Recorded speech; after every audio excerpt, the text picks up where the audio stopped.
Hello and welcome you all to let's crack it. तो जो legal history है उस लीगल हिस्ट्री की सीरीज़ को कंटिन्यू करते हुए ये लीगल हिस्ट्री की सेकंड वीडियो है। और अभी तक हमने काफ़ी चीज़ें पढ़ ली थी, इसमें धर्मशास्त्र वगैरह के बारे में पढ़ लिया था। आज हम स्टार्ट करेंगे एंग्लो हिंदू लॉ से। हालांकि मैं कल इसको स्टार्ट कर रहा था, लेकिन अभी कल वीडियो काफ़ी लंबी हो रही थी, मतलब पिछली जो वीडियो थी वो काफ़ी लंबी हो रही थी, इस वजह से इसको कंटिन्यू इसमें किया गया है।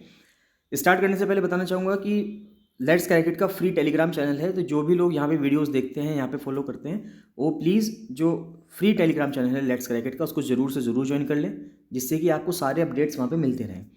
साथ साथ बताना चाहूँगा कि टेस्ट सीरीज़ चल रही है for advocate general RO exam. तो जो लोग टेस्ट सीरीज़ ज्वाइन करना चाहते हैं वो लोग टेस्ट सीरीज़ ज्वाइन कर सकते हैं। टेस्ट सीरीज़ के साथ साथ उनको लीगल ग्लॉसरी, लीगल हिस्ट्री और वर्ल्ड हिस्ट्री की PDFs भी टेस्ट सीरीज़ का तो मिल जाएंगी।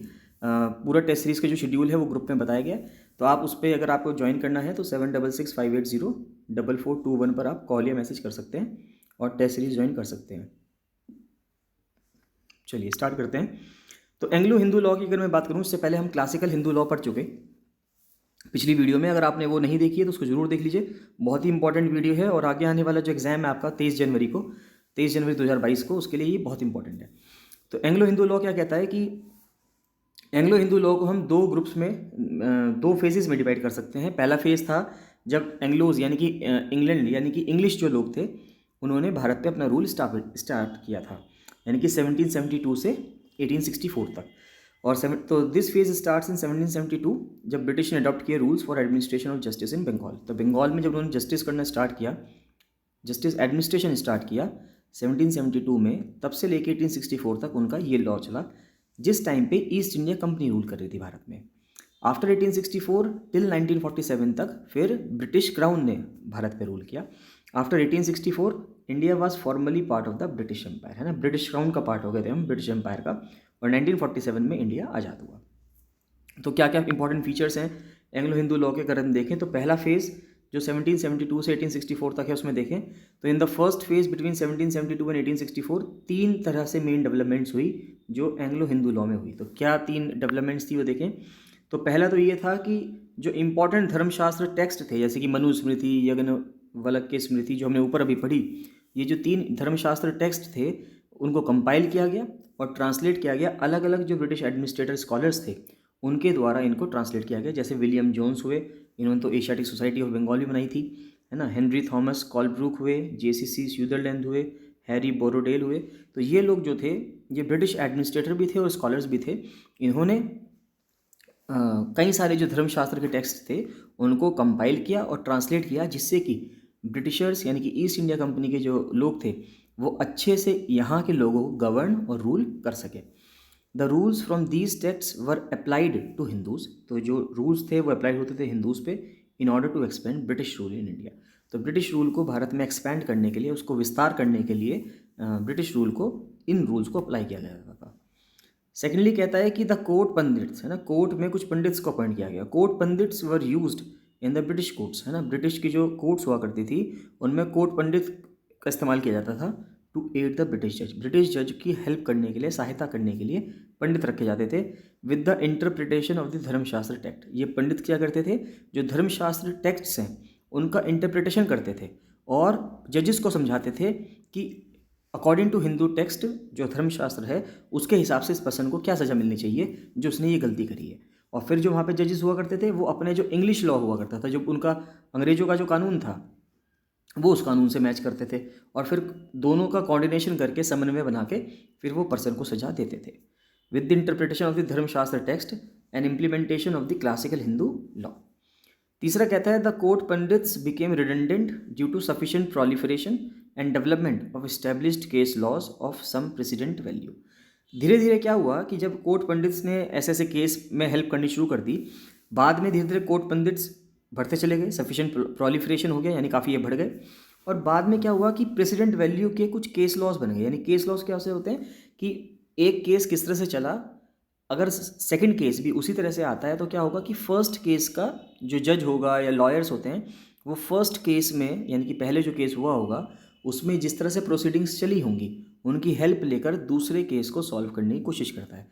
तो एक बार जब कोर्ट पंडित्स ने पहले केस में हेल्प कर दी तो अगर सेम ऐसा ही केस आता है तो दूसरे केस में पंडितों की ज़रूरत ही नहीं है, क्योंकि उसकी प्रोसीडिंग्स क्या चलनी है तो वो तो ऑलरेडी मेंशन्ड हो गई है पहले केस के हिसाब से। तो धीरे धीरे जो कोर्ट पंडित थे उनका जो एग्जिस्टेंस था वो धीरे धीरे ख़त्म होता चला गया, वो रिडेंडेंट हो गया after some time. Next second phase में अगर देखें तो सेकंड फेज चला 1864 से 1947 तक। तो डिपार्चर फ्रॉम द धर्मशास्त्र tradition is the most significant development. तो 1864 यानी कि जब ब्रिटिश क्राउन भारत में आ गया, धीरे धीरे हम क्या करने लगे, धर्मशास्त्र ट्रेडिशन से दूर जाने लगे। धर्मशास्त्र ट्रेडिशन चल रहा था सिंस वैदिक पीरियड, है ना। अगर आप ध्यान दें 1500 BC में मैंने कल वाली क्लास में डिस्कस किया था, पिछली क्लास में डिस्कस किया हुआ है कि धर्मशास्त्र ट्रेडिशन वैदिक काल से चलता आ रहा था और 1772 तक चला, यानी करीब करीब आप देख सकते हैं 17 और 15 अराउंड 3200 ईयर्स, है ना। बहुत सारे साल, मतलब वो बहुत ज़्यादा समय वो चला।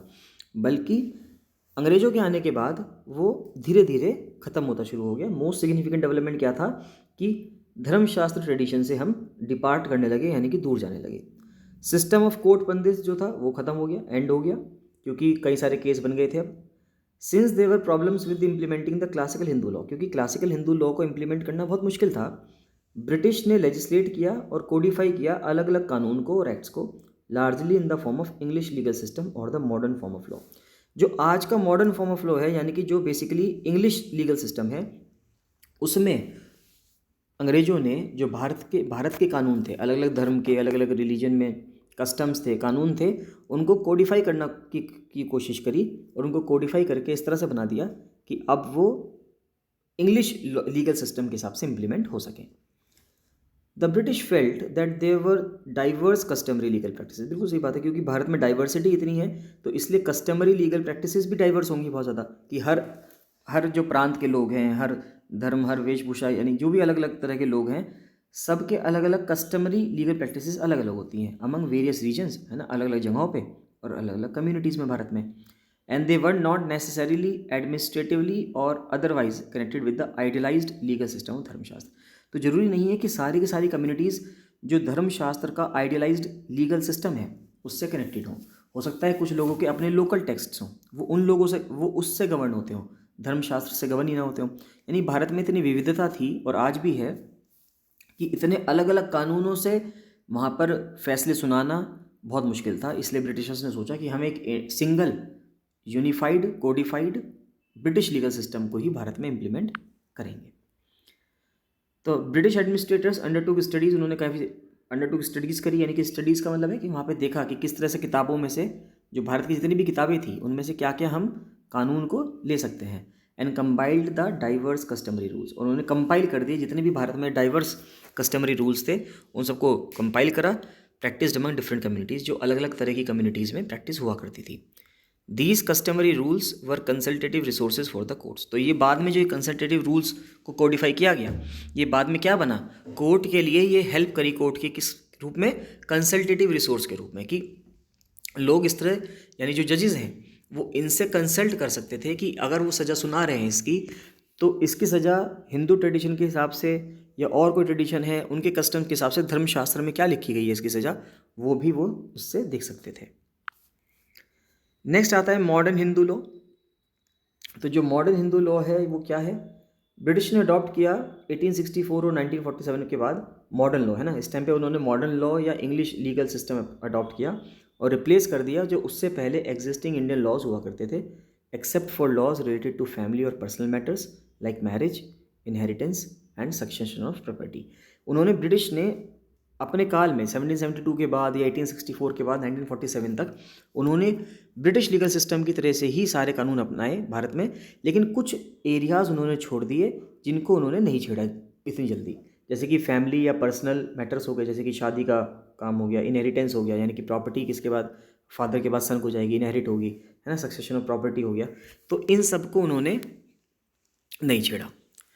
फैमिली लॉ और the personal law applicable to Hindus is the modern Hindu law, यानी कि जो फैमिली लॉ या पर्सनल लॉ जो एप्लीकेबल होता है हिंदूज पे, वो आज के टाइम का मॉडर्न हिंदू लॉ है। The Indian constitution of 1950 has adopted this arrangement where in a family और personal matters customary laws of the relevant religious groups और ट्रेडिशनल कम्युनिटीज़ अप्लाई। तो जो आज का संविधान है उसके अंदर सभी की जो फैमिली या पर्सनल मैटर्स हैं, कस्टमरी लॉज हैं, उनको इम्प्लीमेंट किया गया है। During the early 1950s, some parliamentarians and groups had suggested some kind of return to the classical Hindu law with one uniform family law for all the communities. तो देखिए, जिस time पे constitutional debates चल रही थी और जिस time पे कॉन्स्टिट्यूशन मेकिंग में था, बन रहा था 1950s में, तो कुछ पार्लियामेंटेरियंस ने, कुछ ग्रुप्स ने सजेस्ट किया क्यों ना हम वापस से क्लासिकल हिंदू लॉ यानी कि जो धर्मशास्त्र टेक्स्ट के हिसाब से जो हिंदू लॉ गवर्न हुआ करता था उस टाइम पे, सोसाइटी गवर्न हुआ करती थी उस टाइम पे, उसमें वापस लौट जाए। लेकिन ये बहुत मुश्किल था क्योंकि हम इतने आगे आ चुके हैं, अब डाइवर्सिटी इतनी बढ़ चुकी थी कि वापस से धर्मशास्त्र टेक्स्ट के अकॉर्डिंग पूरे देश को गवर्न करना, जहाँ पे अलग अलग कम्युनिटी के, अलग अलग समुदाय के, अलग अलग सोच विचारधाराओं के लोग रहते हैं, सबको एक ही तरह के टेक्स्ट से गवर्न करना बहुत मुश्किल था, जो कि एक पर्टिकुलर रिलीजन के फेवर में हो या एक पर्टिकुलर रिलीजन से आता हो। ना, फेवर कहना गलत होगा यहाँ पे, एक पर्टिकुलर रिलीजन से आता हो। फॉर एग्जांपल धर्मशास्त्र टेक्स्ट जो है वो हिंदुइज्म रिलीजन से आता है, तो जब वो हिंदुइज्म रिलीजन उससे आता है या हिंदुइज्म रिलीजन वो उससे बिलोंग करता है, तो इससे अगर दूसरे रिलीजन के लोगों को आप उससे गवर्न करना चाहोगे तो वो अपने आप में उन लोगों के लिए गलत होगा। However, there was no unanimous support to this proposal and it was turned down. होना ही नहीं था यूनानिमस, यानी कि एक मत इस पे लोग नहीं हुए और ये बाद में इसको खारिज कर दिया गया, जो कि अपने आप में लगता भी है कि खारिज हो ही जाएगा। फिर क्या हुआ, सरकार जब 1947 में आज़ाद हो गए, 1950 में कॉन्स्टिट्यूशन लागू हो गया, 1955 से 1956 का जो साल था उसमें कई सारे इंपॉर्टेंट कानून आए, पूरे भारत में लेजिस्लेशन आया। स्टेट का रीऑर्गेनाइजेशन भी 1956 में हुआ, 55 में कमेटी लगाई गई थी, आपने पढ़ा होगा अगर पॉलिटी में। तो पार्लियामेंट ने अडॉप्ट करी 4 major legislations governing the family and personal matters of the Hindu community, यानी कि परिवार को और पर्सनल मैटर्स को हिंदू कम्युनिटी के जो गवर्न करने के लिए कुछ 4 इंपॉर्टेंट कानून लेके आए। कौन कौन से कानून लेके आए? एक तो लेके आए हिंदू मैरिज एक्ट 1955, फिर हिंदू सक्सेशन एक्ट 1956, यानी कि हिंदू मैरिज एक्ट का मतलब हो गया हिंदू विवाह अधिनियम, हिंदू उत्तराधिकार अधिनियम, Hindu minority and guardianship act, यानी कि हिंदू अल्पसंख्यक और संरक्षकता अधिनियम, और हिंदू अडॉप्शंस और मेंटेनेंस एक्ट। तो ये जो 4 कानून थे इनको लाया गया। तो क्वेश्चन क्या आ सकता है? क्वेश्चन इन चारों कानून को क्या लगाने के लिए, क्रोनोलॉजी में लगाने के लिए आ सकता है। देखिए लिखा हुआ तो सब 1956 है, लेकिन आप इनकी डेट्स देख लीजिएगा कि ये डेट्स जो हैं कब कब ये एक्ट बने।